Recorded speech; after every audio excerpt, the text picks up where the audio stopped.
Naman pinalampas ni Ogie Diaz ang isang tweet ni Jam Magno tungkol sa pagpapasalamat niya sa isang pahayagan na nagkukumpara sa kanya kay dating Senador Miriam Defensor Santiago.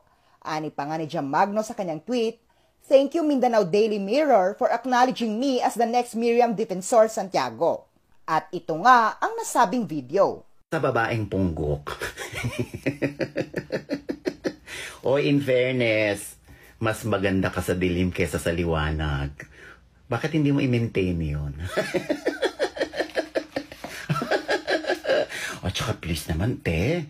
Oo, wag mo namang ikinukumpara yung sarili mo kay Miriam Defensor Santiago na ikaw na ang modern day. Miriam, Diyos ko po, wag naman. Wag naman ang comparison at all. At saka wag mo namang minamaliit yung mga frontliners natin. Oo, mas kailangan sila kaysa kailangan ka. At saka wag akong pinaproblema mo. Mas maraming malalalang problema sa bansa kaysa problemahin mo ako. Tingin-tingin ka rin sa paligid. Oo, baka nabubulagan ka lang. Sa akin lang malinaw ang mata mo eh. Ang ganda mo nga sa dilim.